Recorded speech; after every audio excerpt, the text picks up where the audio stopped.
My guest today needs no introduction, but I'll try to offer a short one. He's often described as the father of modern linguistics. He made serious contribution to multiple academic fields, including philosophy, politics, cognitive science. He is Emeritus Professor at MIT, and he's probably the most famous public intellectual. So I cannot really express how happy I am for this opportunity. So Professor Chomsky, thanks for being here today. Thank you very much. Well, because I'm in the final writing stage of my PhD thesis, I want to ask you, what's the secret to being so productive? So you wrote more than 100 books. How did you manage to be so productive and cover so many fields during your career? Just interested in a lot of things, puzzled by a lot of things, want to find the answers. Can't think of anything better to do. I see. How did you get in when you were my age? Well, when you were younger than my age as an undergrad, what got you introduced to linguistics and even philosophy? It was kind of accidental. I mean, I had it, even from childhood, had some interest in language and philosophy, read Russell's History of Philosophy and so on. But basically, I was a 16-year-old kid, first year of college. I had looked forward to college. Curriculum looked very exciting. Almost all the courses were ridiculous, so much so I barely attended them. I was even thinking of dropping out. I went through political connections, common political interests. I happened to meet Zelig Harris, who in fact was the leading linguistic theorist of the United States, if not the world. He suggested to me that I start taking his graduate courses, even though I had no background. I did. Started taking graduate courses with other leading figures, Nelson Goodman in philosophy, Morton White, mathematicians, anthropologists. I really never had an undergraduate education, just a scattering of graduate courses, and went on from there. What were courses in fields like syntax back in the day before you revolutionized the field? Well, what's syntax? Syntax is all symbolic manipulation. So what's called the semantics of natural language is syntax. It's symbolic manipulations. It would become semantics if it was related to the world somehow. I'm assuming the classic conception of syntax, semantics, pragmatics, earlier roots, of course, but became explicit with Frege, Peirce, Tarski, Carnap, Quine, and so on. So syntax is symbolic manipulation. We're talking about human language, it's stuff going on in the head. That's syntax. If it's connected somehow to the outside world, you can call it semantics. If it involves social interactions and so on, you can call it pragmatics. But syntax is the core of it. That's what's called formal semantics, phonology, that's all syntax, internal manipulations. Then, to the extent that you understand the internal system and what it's doing, you can then ask other questions, like about its use, its evolution, its connection with other cognitive systems and so on. But I think if you're interested in language, your core interest is in the technical sense, syntax. Speaking of evolution and biology and other species, what makes human languages different than other animal communication systems, in your view? Well, one difference is that language is not specifically a communication system. Every organism that we know, down to bacteria, trees, in fact, have some kind of communication system. Humans have many communication systems. Language is, of course, used for communication, but the idea that language is a communication system is an innovation of the 20th century under the influence of behaviorism and structuralism. But for 2.5 millennia, back to classical Greece, classical India, language was assumed to be an instrument of thought. It was called sometimes audible thought. Thought and language were regarded, back to Aristotle, as, and same in India, as language was regarded as basically inextricable from thought. Language is what generates thought. Thought is what is generated by language. That changed in the 20th century, mistakenly, in my opinion, to what we observe. Well, what we observe is people talking to each other, but that's one use of language. So in the first place, it's a mistake to consider it a communication system, though it, of course, used for communication, as is everything else, hairstyle, everything. But if you look at the nature of language, it has properties that aren't found elsewhere in the animal world or organic world.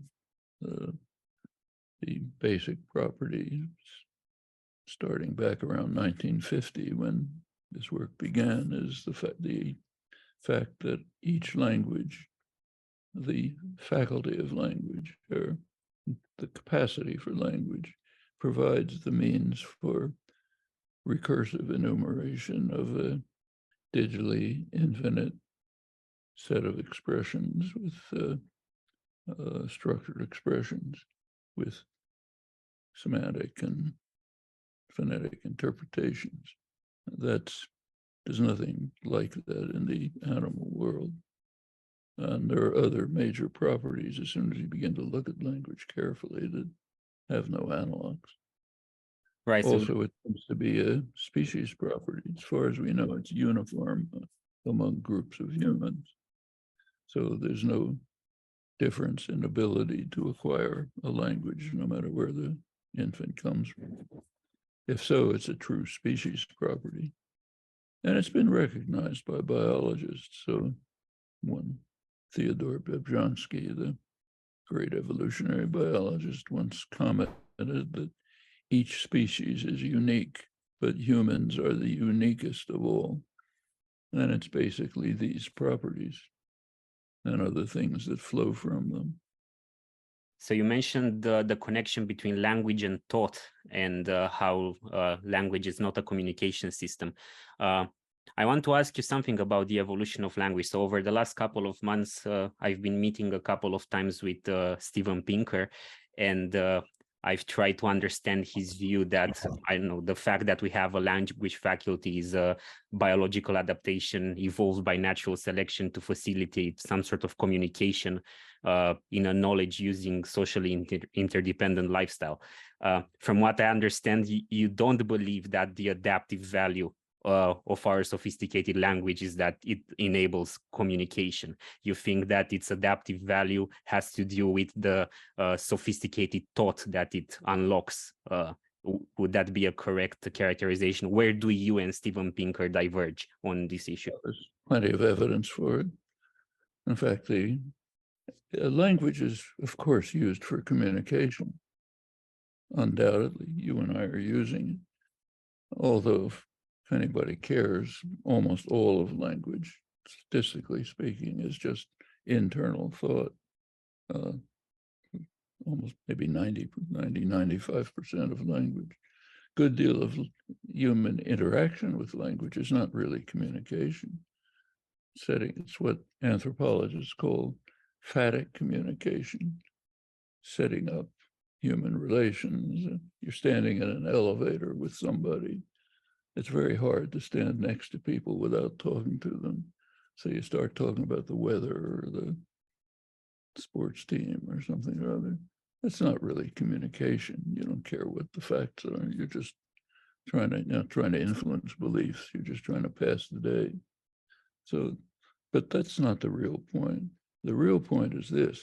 If you take a look at the nature of language, look at the way it works, there are many conflicts, easy to find, between communicative efficiency and computational efficiency. Communicative efficiency is always sacrificed 100% of the time, meaning the language design is for computational efficiency.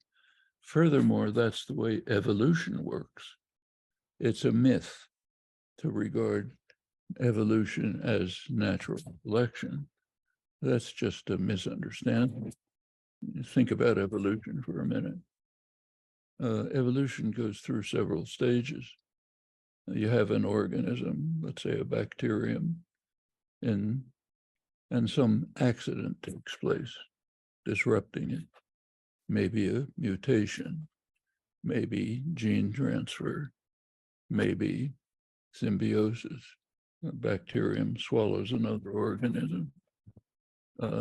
That's what, in fact, the main change that led to eukaryotic cells, complex cells. If that hadn't happened by accident, we'd still all be bacteria. And there are many other changes like that. So the first stage in evolution is just some kind of disruption of an existing system, which can happen in many ways. The next stage of evolution, in my opinion, the most interesting one, is that nature reconstructs the new system in the simplest possible way. That's the second stage of evolution. It's part of what happens in the natural world generally. Been understood since Galileo. Nature imposes the simplest form. After that comes the third stage, call it winnowing. Now let's take a look at human evolution. Apparently it never entered the last stage. As I said, all human groups, tribes in Papua New Guinea, Amazon, Oxford, all human groups seem to be identical, essentially, in their cognitive faculties, including language faculty. So you take a child from an Amazonian tribe that hasn't had human contact for 20,000 years, raise it in Cambridge, England, it'll become a quantum physicist, and conversely. So it seems that there's no group distinctions. Well, if that's the case, there never was any winnowing, which is not too surprising. Humans are a pretty recent species. Modern humans appeared on Earth about 200,000 to 300,000 years ago. That's a blink of an eye in evolutionary time. Furthermore, we have a lot more evidence. We have now genomic evidence that humans began to separate roughly on the order of 150,000 years ago, period, after their appearance. As I say, they seem to be identical, which means that the language faculty was already established in that brief period. You look further, there's nothing in the archaeological record that indicates any more than trivial symbolic activity prior to the appearance of modern humans, some clicks on a bone or something like that. Shortly in evolutionary time, after the separation of humans, you begin to get very rich symbolic activity. Well, all of this suggests that something happened of a kind that's not unfamiliar in biology. A small change took place in some organism, yielded the capacity of recursive enumeration of discrete infinity of symbolic expressions. Then it takes off. Then nature gave it the simplest possible form, as is the normal situation in the natural world. no winnowing, maybe because there was just no time for it. And then what we find is what I mentioned. There are many conflicts, easy to find, between computational efficiency and communicative efficiency. In every known case, communicative efficiency is sacrificed.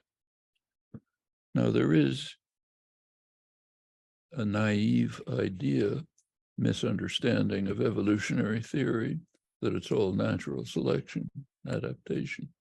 Simply not true. I mean, it's been known for decades not to be true. Can you please tell me more about the cognitive architecture of the human language faculty? Is it more complex than postulating, I don't know, a finite mental lexicon and a syntactic module of some sort? And how did you come to the view that you're about to outline regarding the architecture of the language faculty? Well, let's start 1950, roughly. It's clear that the human language faculty has the property I mentioned. The faculty provides the means for recursive enumeration of a digitally infinite array of structured expressions. Next question, how does it do it? Well, that's hard science. You start looking at the facts. What are the nature of these operations? How do they function? How do they explain the many apparent complexities of language? How can you explain them in the simplest way? That's known as science. Science is not trivial. You don't just say, here's the answer. It's hard work. Over the years, a lot's been discovered. And as you'd expect, every new discovery opens up new problems. So the kinds of questions that you're studying today, you couldn't even formulate 20 years ago, certainly not 50 years ago. That's normal standard science. So if you want, I could start spelling a lot of it out, but it's technical details. And a lot has been discovered, some of it quite surprising. So one rather fundamental fact about language is what's called structured equivalency. The rules of language do not apply to words in linear order. They apply to abstract structures constructed by the mind. So, for example, if I take the sentence, the men expected the girls to like each other. You know, it's the girls who like each other. The reason is that what are called anaphors, phrases like each other that don't have independent reference, they look for the closest antecedent. So it's the men expected the girls to like each other. It's the girls that like each other. How about the friends of the boys like each other? It's the friends, not the boys. Yes. You don't look for the closest antecedent linearly. That's which, if you look at the structure, if you spell out the structure, it's actually finding the closest element in the structure, but not in the words. That's universal as far as we know. Mm-hmm. An interpretation of a language. What does that mean?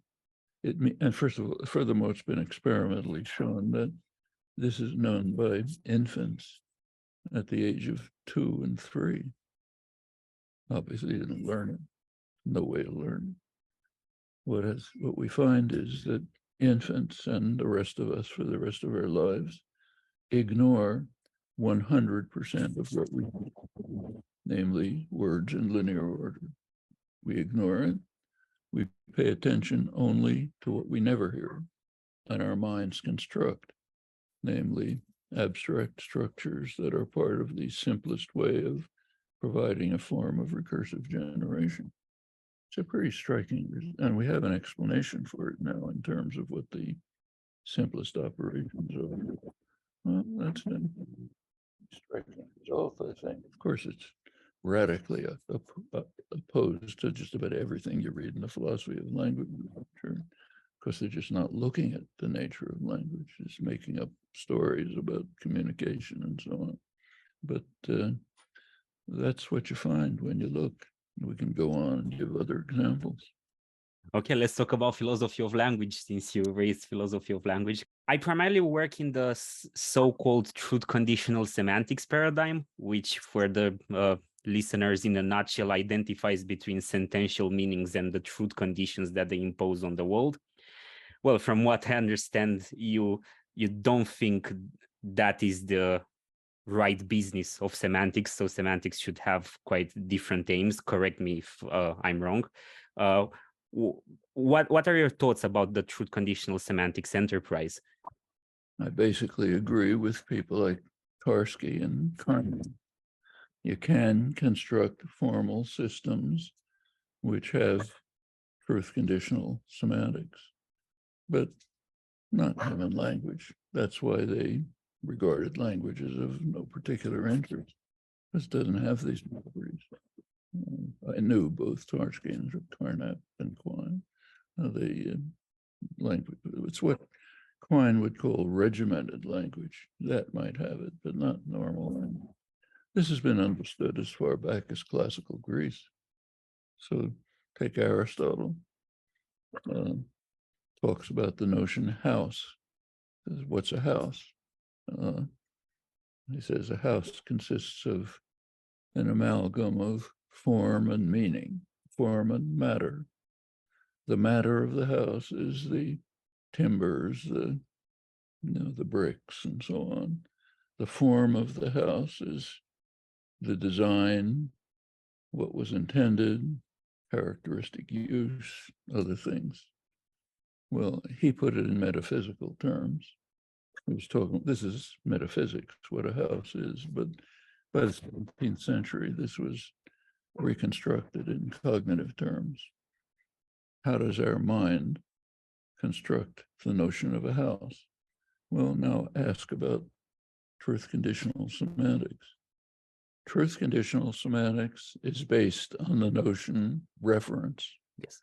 That's a relation that is alleged to hold between the symbolic entities of the language and entities of the outside world, yes, not connected to the language.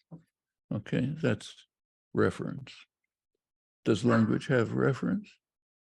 What's the reference of the word house? It's something that the mind constructs.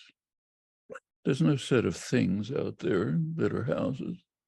Something could look exactly like a house and be a library, a stable, a schoolroom, a paperweight for a giant, anything. Depends what Aristotle's form is. But that's an internal mental construction. The same is true of every simple word you look at. It's just not the case, and it goes much more complex than that. So take the notion house again. Suppose a house has a door. You can be near the door, whether you're in the house or outside the house. But you can't be near the house if you're inside it. You're near it only if you're outside it. Well, suppose you paint the house brown. You're painting the exterior, not the interior. You can say, I'll paint the house brown on the inside, but you have to add what's called the marked condition. It goes on like that the more you know. The notion of a house is a very complex internal mental construction.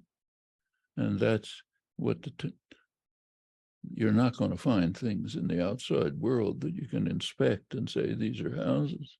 And the same is true for every word in the language.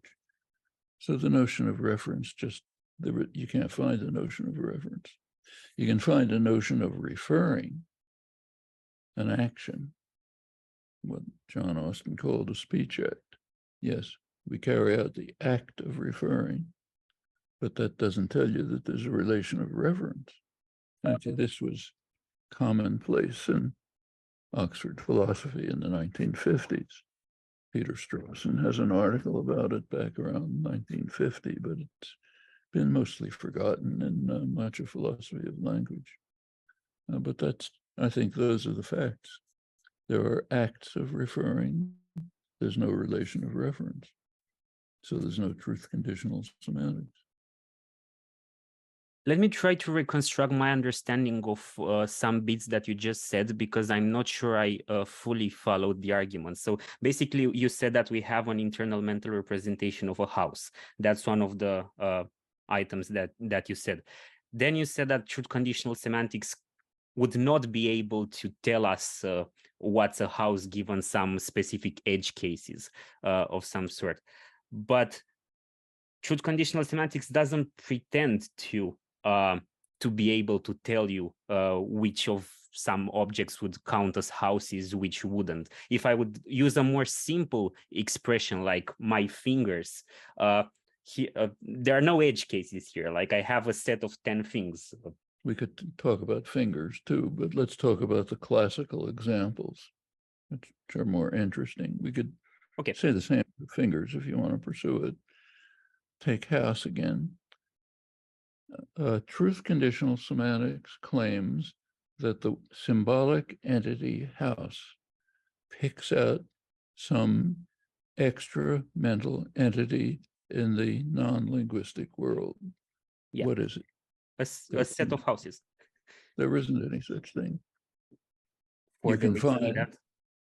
Sorry, you can take a look at the place where I'm sitting. Okay. Suppose you look at a physicist comes along, looks at it. He can't tell whether it's a house. Whether it's a house depends on how it's used, what the architect had in mind, the lots of things that are just not there in the physical entity. So there's no way to determine whether it's a house. So there is no reference relation between the word house and some entity in the outside world. It's also true of finger, if you think about it. I mean, whether that's actually a finger or not depends on all sorts of things. You know, maybe it's not a finger. Maybe it's a leg that was amputated and put there by some surgeon to make it look like a finger, but it's really a leg. Or maybe it's a stick that was found somewhere and crafted into something that looks like a finger, but it's really a stick.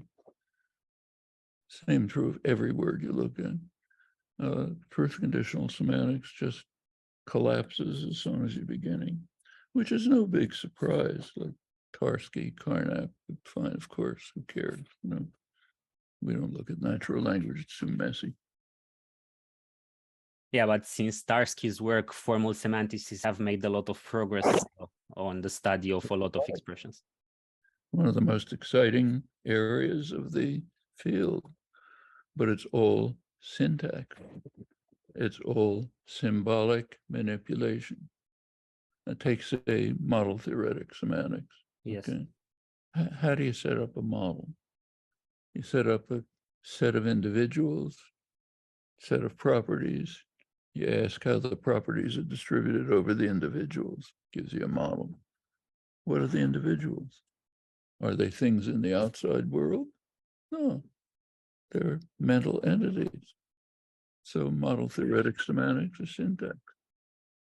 The same is true of, take say, Neo-Davidsonian event semantics, which in my opinion is probably the most productive area. I think it's a lot of interesting work. What's an event? How many events are there when I walk across the room? Well, there was a gentleman named Zeno who had something to say about that. In fact, events are things that we mentally construct. You can't find them in the outside world.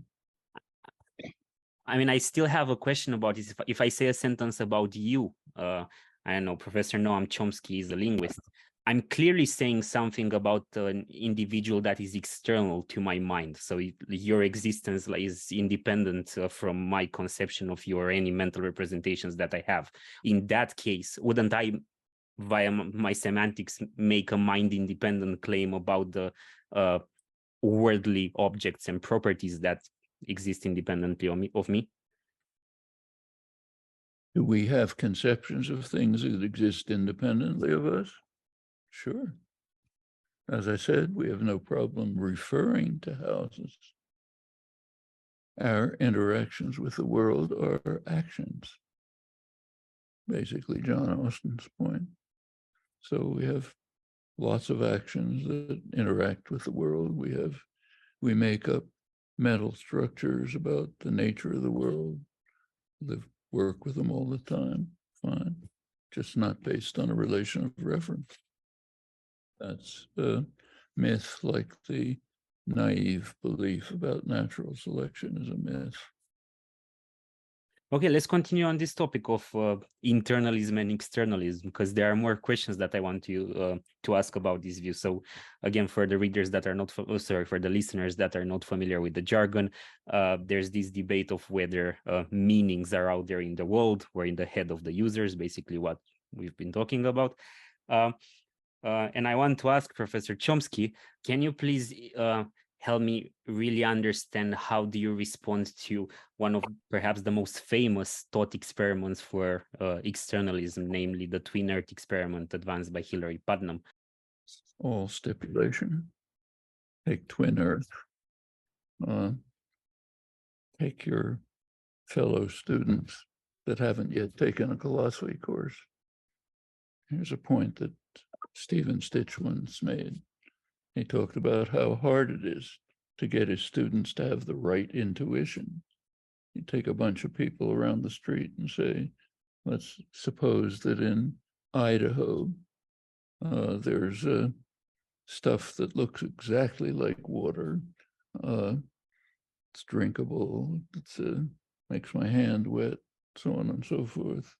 But it happens to be made out of XYZ, not H2O. Is it water? Practically everybody will say, sure, it's water. It's just got some strange constitution. You're supposed to have the opposite intuition. Well, you're trained to have the opposite intuition. Who cares? You know. In fact, if you think about it a little, take the notion of water. I'm speaking of ordinary language here, not something that philosophers construct. I'm assuming that we read Wittgenstein, and we know that philosophical constructions are the fly bottle that we're trying to get out of. So let's talk about actual language. Suppose I have something comes out of suppose I have pure H2O, I put a tea bag into it. I heat it up. Is it water? No, it's tea. Suppose turns out that there's a tannic acid filter in the pipes that bring the water from the reservoir to my faucet. And what comes out is chemically identical to tea. Is it tea? No, it's water. That's language. You can make up a philosophical invention if you want. Everybody can do that. But if we're talking about language, even something as simple as water is subject to Aristotle's comments, form and matter. Whether something is tea or water is not determined by its chemical constitution. Let's take the discussions about you go to the doctor at Tylerberg, go to the doctor, or take Hillary, we'll keep the Hillary Putnam. And there's two trees, big trees over there. I don't know their names. So I asked my Italian gardener, who barely knows English, a couple of words of English. I asked him, what's the difference between those trees? He says, one of them's an elm and one of them's a maple. Is my language determined by the Italian gardener who doesn't speak English? According to Putnam, yes. Well, that becomes pretty wild if you pursue it. I suppose, what about the other words of the language? How many different experts in his sense determine my language? That becomes totally incoherent. And why accept any of it? My language is big tree. Okay. I can be taught externally that one of the big trees is called this and another one's called that. Okay, I accept that. There's no mysteries there. It has nothing to do with the meaning of words. And All of this is obfuscation, in my opinion. and what about the Birch case that you were about? Is it exactly the same treatment, the arthritis case that you just mentioned here? Suppose I go to the doctor and I said, I've got arthritis in my leg. Arthritis. And the doctor says, no, I'm sorry, it's called arthritis. And it's not in your leg, it's in your joints. He's speaking a different language, that's all. I can decide to accept his language and dismiss mine, because that's the language that doctors use. Nothing is going on. If I understand you correctly, you deny the existence of public languages. So we don't have a shared language. All of us have their own I language. I find it hard to understand how the notion of truth fits into that, because if everyone speaks their own I language, it seems like because truth is a public notion of some sort, it seems that I eradicate truth by talking only about individual language. Help me understand it. I have plenty of public languages. Okay. When I talk to my children, it's in one public language. Talk to my wife, it's a different public language. Give a lecture, it's a different public language. There are all sorts of public languages, namely social conventions of various kinds that affect the way you use your own language. Any number of these, big mixture of them. Concept of truth, how we use it depends on which of these social conditions we're in. You talk about it differently in a chemistry lab than you do in if you're talking to somebody about politics.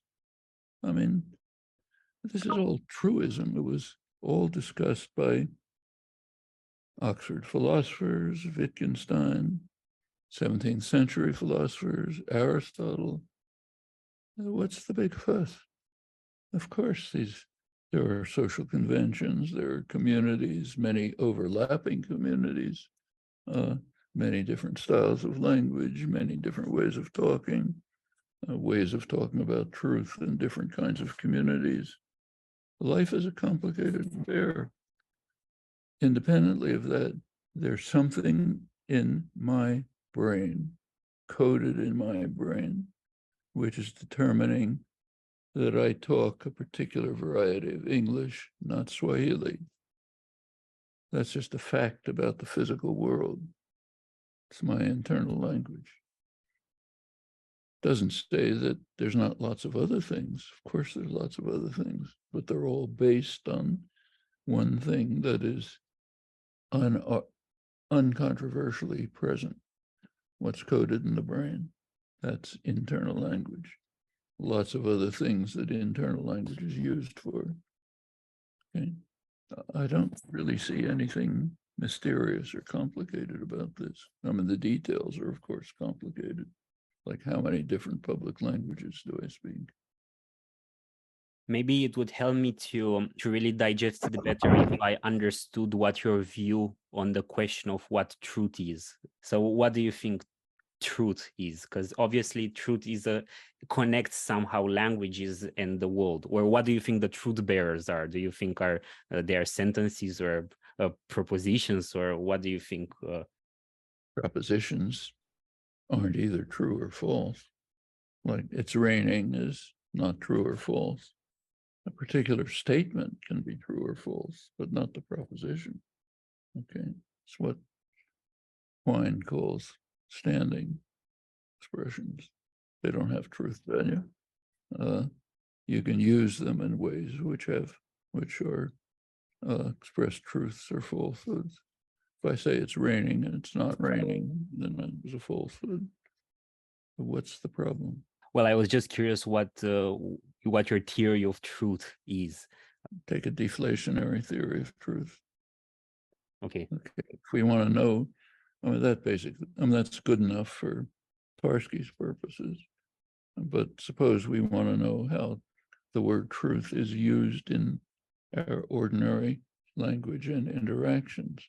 Well, that becomes a complicated story.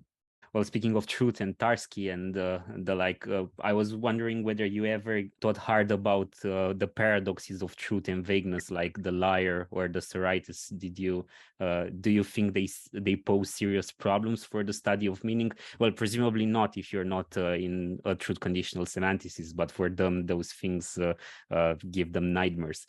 What is your view about those riddles or serious problems, depending of? Many years ago, I had an interesting conversation with Tarski about, he said he didn't understand why I or anyone else is studying language, because you can formulate paradoxes in it. So why study it? Mm-hmm. Of course, you can easily formulate paradoxes into language. Well, from Tarski's point of view, that meant stop studying it. From another point of view, he said, it's the fundamental nature of humans. I want to understand what humans are like, so I'll study it. But it will be a system in which you can construct paradoxes. The paradoxes are quite interesting. Take a look at the life paradox. It leads all the way to Gödel's theorem. Quite interesting. Doesn't tell you anything about language, of course. Do you have a favorite solution of it? No, there aren't any solutions, I don't think. There are paradoxes for a good reason. Well, sometimes, yeah. Is there a solution to Zeno's paradox? How do you cross a room? Do you know of a solution? Well, you don't think that the advent of mathematical analysis clarified some of the... Just gives you a way to talk about limits. And isn't that illuminating? Doesn't tell you how you cross the room. Doesn't tell you why the next step is just not halfway to the end. Yes, you can give an account of this in terms of limits, but it's not answering Zeno. Yeah, maybe. In my view, understanding the limits points towards a mistake in Zeno's reasoning, because he Why is it a mistake?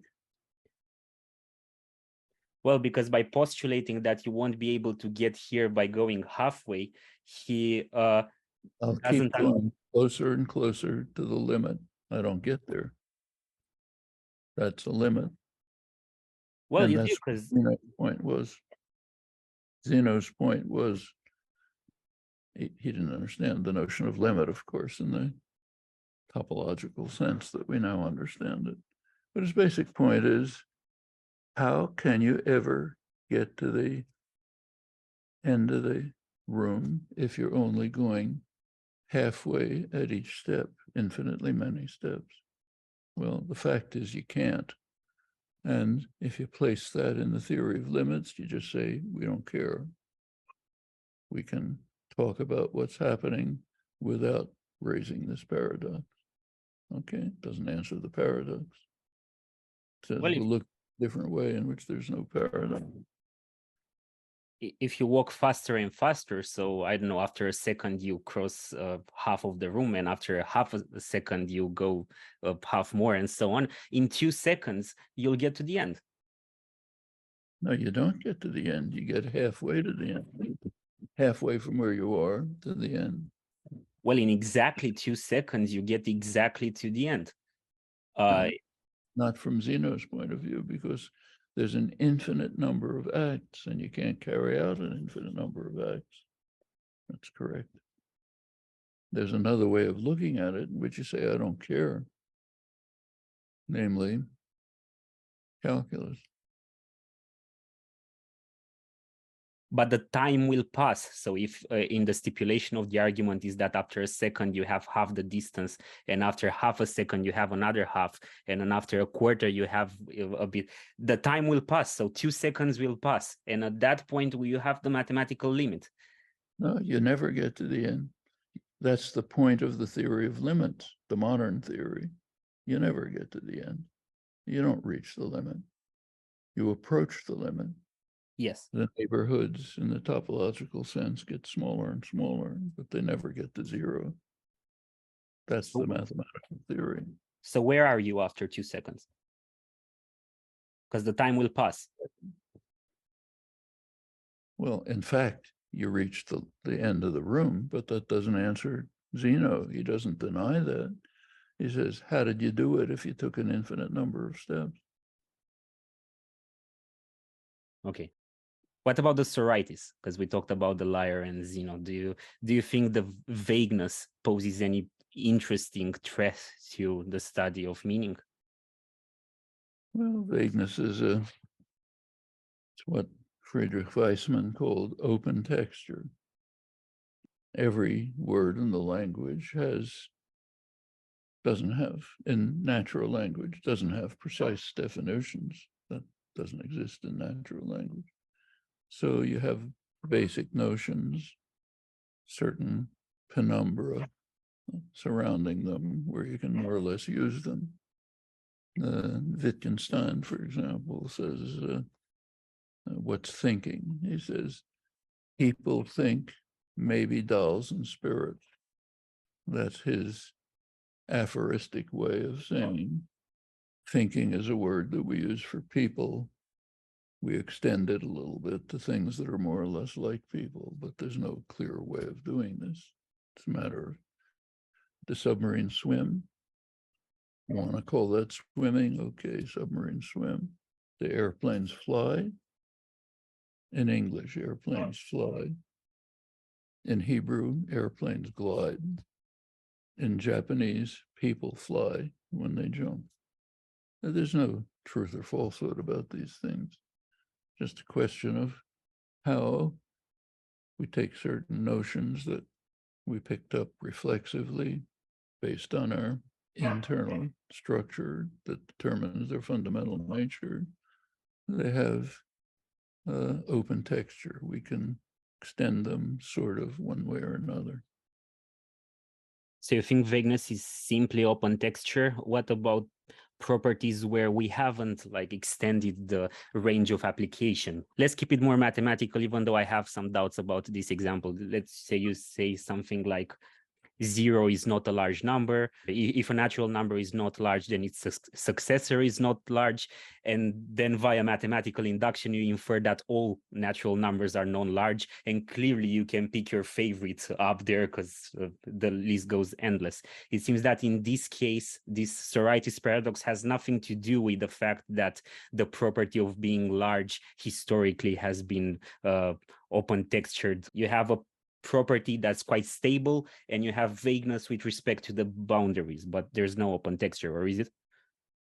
There's no open texture in formal mathematics by stipulation.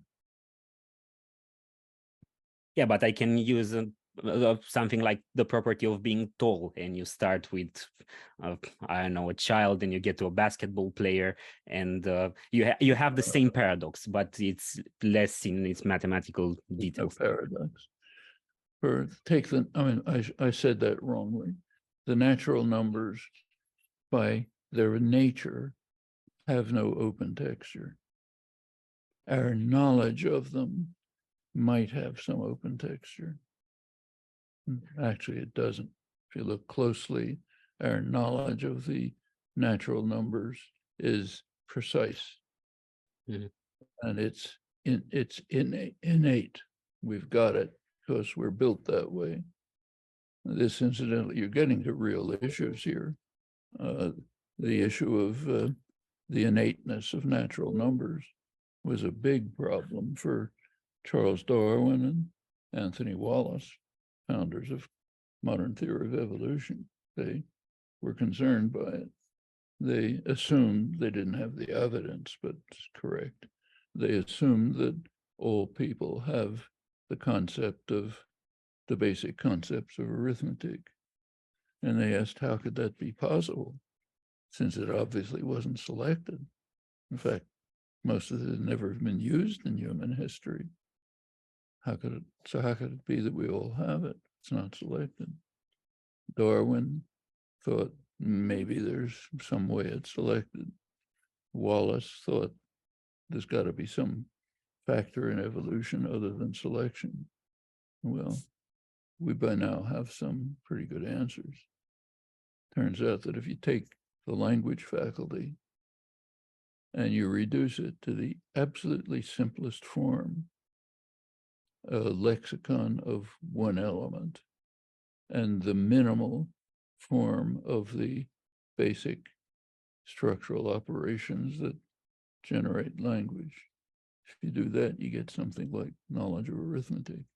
Could very well just be an offshoot of what happened, but it was a real problem. That's a serious problem. Can you have an organism capable of higher arithmetical competence, but incapable of higher linguistic competence, or vice versa? Or do they always have to go hand in hand, in your view?